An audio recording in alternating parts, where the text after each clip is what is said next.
And what's the magic with them? My mother explained the magic with this machine the very, very first day. She said, now Hans, we have loaded the laundry. The machine will make the work. And now we can go to the library. Because this is the magic. You load the laundry, and what do you get out of the machine? You get books out of the machines. Children's books. And mother got time to read for me. She loved this. I got the ABC. This is why I started my career as professor, when my mother had time to read for me. And she also got books for herself. She managed to study English and learn that as a foreign language. And she read so many novels, so many different novels here, you know. And we really love this machine. And what we said, my mother and me, thank you, industrialization. Thank you, steel mill. Thank you, power station. And thank you, chemical processing industry that gave us time to read books. Thank you very much.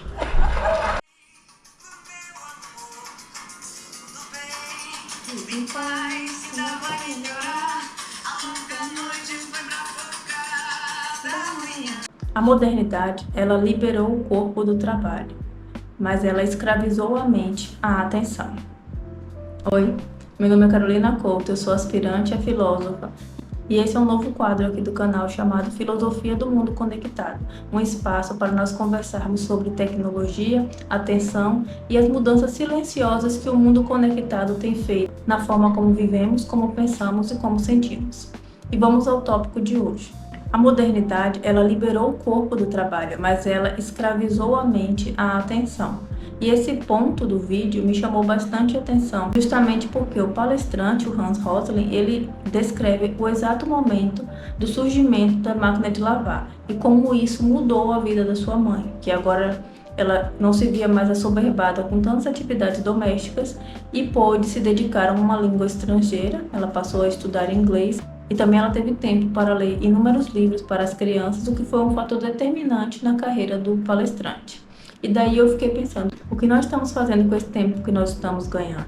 Porque a promessa da tecnologia sempre foi essa, de libertar o tempo humano. E teoricamente deveríamos estar vivendo a época em que mais temos tempo para fazer as nossas coisas. E olhando ao redor, parece que essa tarefa se cumpriu, pois podemos ter máquina de lavar louça, aspirador que limpa praticamente toda a casa e inúmeras outras ferramentas que otimizam e automatizam tarefas que antigamente demandavam esforços. Mas apesar do cumprimento dessa promessa, paradoxalmente vivemos a sociedade em que mais sentimos que não temos tempo para nada, que 24 horas não são suficientes para todas as nossas demandas e que parece que a vida está operando em um ritmo que nós não conseguimos alcançar. E se você tem tido dificuldade de administrar o seu tempo e constantemente se sente sufocado diante das possibilidades de escolha, eu gostaria de deixar 2 conselhos filosóficos para você, um para te acalmar e o outro para te fazer agir.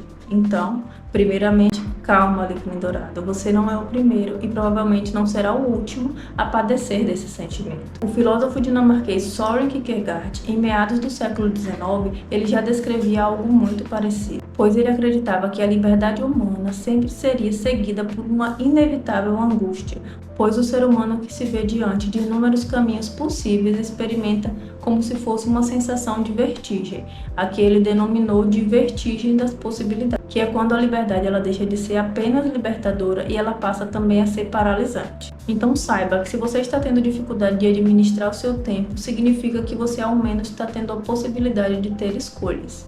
E ter escolha já é de certo modo um privilégio, porque aqui nós temos a tendência de sempre ver o copo meio cheio. Mas ainda assim, nós ainda ficamos com uma pergunta na mesa. O que a gente faz quando esse excesso de possibilidade nos paralisa e nos torna presa fácil da dopamina barata, dos vícios e das escolhas que em nada nos aproximam dos nossos sonhos? E é aqui que eu deixo o meu segundo conselho. E para isso eu recorro ao meu filósofo preferido, Sêneca, o meu estoico preferido. E ele diz assim, sobre a administração do tempo: não há nada que possamos chamar apropriadamente de nosso, a não ser o nosso tempo. E ainda assim, todo mundo nos distrai dele, para não o ver como alguém que pensa nele. Se um homem pede emprestado uma soma insignificante de dinheiro, deve haver títulos e valores mobiliários, e toda a civilidade comum é cobrada na conta.